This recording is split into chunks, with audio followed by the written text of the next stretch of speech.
This is howtotrapbeavers.com. I'm Chris Pope. In this segment we're going to walk through setting a snare on a Castor Mound set.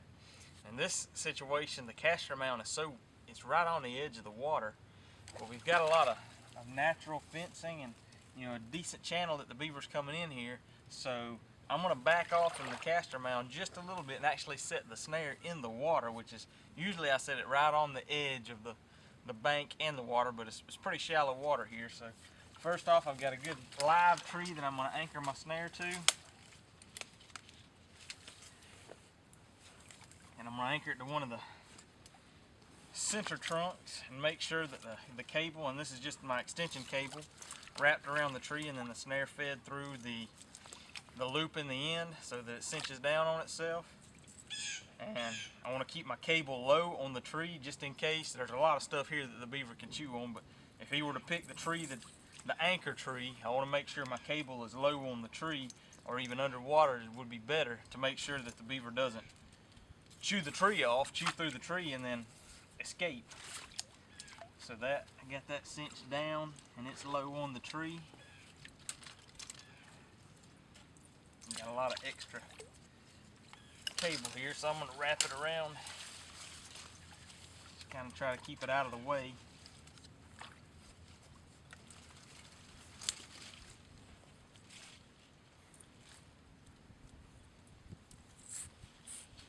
Bring it around.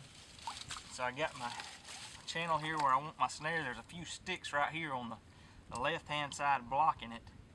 So that's pretty good. About a 9-inch snare, and I'm going for a behind the front shoulders catch. This is a washer lock, so it's a relaxing lock. So it's basically a live catch system. So I'll break me off a few small branches to prop my snare up with. Put them right on the outside edge of the snare.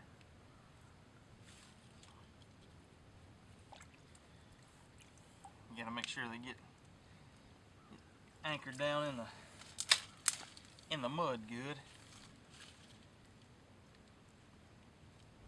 I want those just at the edge of the snare, and even angling out's a little bit better, just kind of to act as fencing and to hold the snare in place.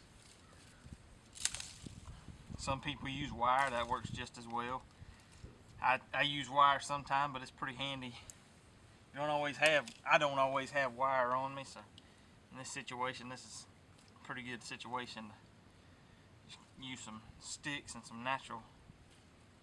use a little natural fencing. And that's about it. I got my snare loop just how I want it.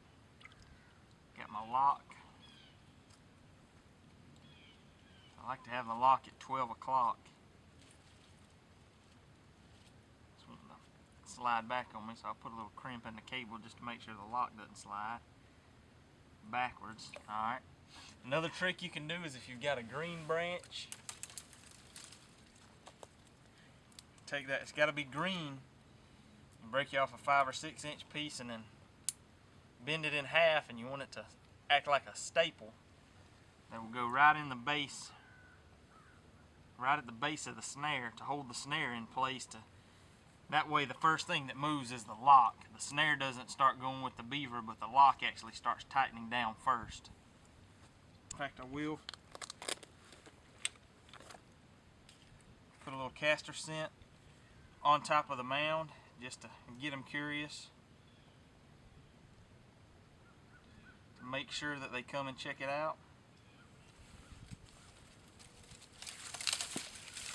Actually, I'll move this log over just a little bit to make a little extra fencing.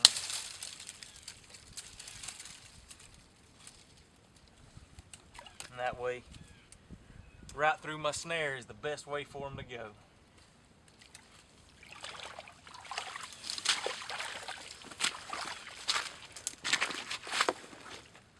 Snare set we set yesterday, you can see we got us a nice big angry beaver. One thing you want to keep in mind is that he can reach it as long as that cable is, so you don't want to get too close to him before you dispatch him, because you don't want him to get a hold to you. So he's wrapped up around this knee right here, but we'll go ahead and dispatch him. Looks like we got a perfect behind the shoulders catch.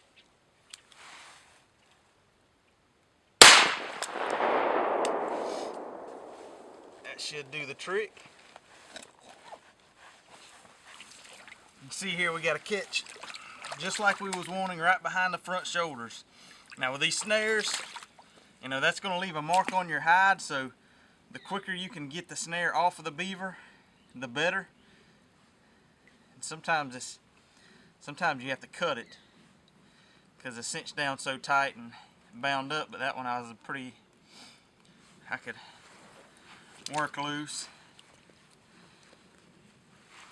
And I don't know so much that it matters on beavers, but especially on other higher valued fur, if you really worried about that line, I've heard that you can take and just really rough up that area, not necessarily rough it up, but grab it and work it, that area where that snare mark would be, and it may reduce that line. The way I flesh them with a pressure washer, a lot of times you can't see that line, or it's very minimal anyway, so I like that method. But that's what we're after. This set, you know, it's got a lot of natural eye appeal now from having a beaver here overnight, and it's got a lot more scent, so this probably wouldn't be a bad place to reset again, see if we can get another one.